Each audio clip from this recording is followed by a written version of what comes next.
പാണ്ടിപ്പേരിൽ രാഷ്ട്രീയ നിരീക്ഷകൻ ശ്രീജിത്ത് പണിക്കർ, CPM സഹയാത്രികൻ ഡോക്ടർ B ജയരാജ്, കോൺഗ്രസിനെ പ്രതിനിധീകരിച്ച doctor GV Hari, CPM Kadakkal area committee അംഗമായ C ദീപു എന്നിവർ ചേരുകയാണ്. ആദ്യം ശ്രീജിത്ത് പണിക്കർ, എങ്ങനെയാണ് താങ്കൾ ഇതിനെ കാണുന്നത്? ഇപ്പോൾ കടക്കൽ ദേവി ക്ഷേത്രത്തിലെ തിരുവാതിര മഹോത്സവത്തിലാണ് ഇങ്ങനെ ഒരു സംഭവം ഉണ്ടായത്.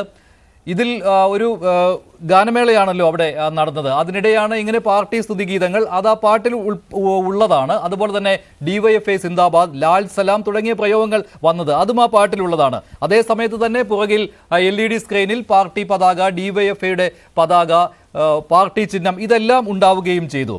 ഇത് ക്ഷേത്രങ്ങളിൽ രാഷ്ട്രീയമരുത്, ക്ഷേത്രാചാരങ്ങളിൽ ഇടപെടരുത്, രാഷ്ട്രീയ അവിടെ ആയുധമാക്കരുത് തുടങ്ങിയ കാര്യങ്ങൾ ഹൈക്കോടതി തന്നെ പറഞ്ഞിട്ടുള്ളതാണല്ലോ. ഇതിന്റെ ലംഘനമായിട്ടാണോ കാണേണ്ടത്?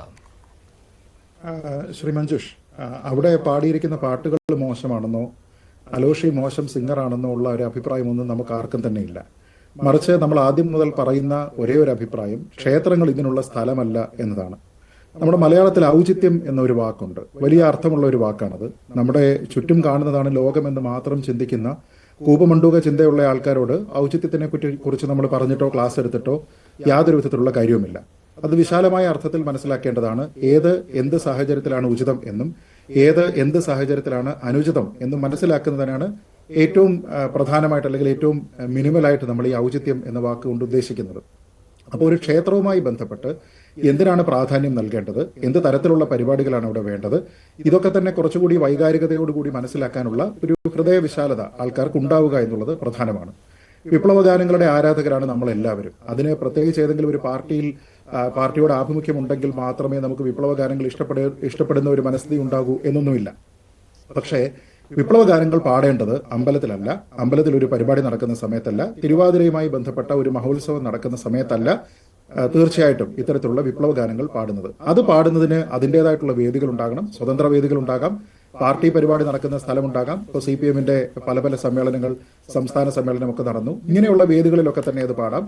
അവിടെ പോയിട്ടാണ് ഇത് പാടേണ്ടത്. അല്ലാതെ ദേവിയെക്കുറിച്ച് പാടേണ്ടടുത്ത് പുഷ്പനെക്കുറിച്ച് പാടുക എന്ന് പറയുന്നതിൽ ഒരു ഔചിത്യമില്ലായ്മയുണ്ട്. ഒരു അമ്പലപ്പറമ്പിൽ എന്ത് പുഷ്പൻ ഏത് പുഷ്പൻ, അമ്പലപ്പറമ്പിൽ എന്ത് DYFI എന്ത് ലാൽസലാം, അതിനൊന്നുമല്ല അവിടെ പ്രാധാന്യമുള്ളത്. എന്നാൽ അവർക്ക് തീരെ പ്രാധാന്യം സമൂഹത്തിൽ ഇല്ല എന്നതിനർത്ഥമുണ്ടോ? ഇല്ല. അതിന് മറ്റുള്ള വേദികളുണ്ട്. ഈ വേദി അതിന് അനുചിതമായി എന്നുള്ളതാണ് ഇതിന്റെ ഏറ്റവും പ്രധാനപ്പെട്ട കാര്യം. ഇനി ഇതിനെ ന്യായീകരിക്കാനായിട്ട് പറയുന്ന പല ആൾക്കാരും, ഇപ്പൊ News 18 തന്നെ, എനിക്ക് കൃത്യമായിട്ട് അറിയില്ല, പക്ഷെ ഒരുപക്ഷെ ഈ ചർച്ചയിൽ പങ്കെടുക്കുന്ന ശ്രീ ദീപു തന്നെ ആയിരിക്കാം, അത് ഒരു പ്രതികരണം ഞാൻ ശ്രദ്ധിച്ചിരുന്നു. അതിൽ കേട്ടത് തന്നെ ഈ ന്യായീകരിക്കാനായിട്ട് പറയുന്നത് ആൾക്കാർ ആവശ്യപ്പെട്ടിട്ടാണ് ഈ പല പാട്ടുകളും അവിടെ പാടിയത് എന്ന രീതിയിലാണ്. അപ്പൊ ആ പറയുന്നതിൽ തന്നെ ഒരു വലിയ പ്രശ്നമുണ്ട്. അതിനർത്ഥം അവർ ആവശ്യപ്പെട്ടിട്ടില്ലായിരുന്നെങ്കിൽ ഈ പാട്ടൊന്നും പാടുമായിരുന്നില്ല എന്നാണ്. എന്ന് വെച്ചാൽ അതിൽ ഔചിത്യക്കുറവുണ്ട് എന്ന് അവർക്ക് തന്നെ ബോധ്യമുണ്ട് എന്നാണ്. ആ പാട്ടുകളല്ല അവിടെ പാടേണ്ടത് എന്ന ബോധ്യമാണ് അതിന് പിന്നിലുള്ളത്. ദീപു, അങ്ങനെയാണോ ഇത്?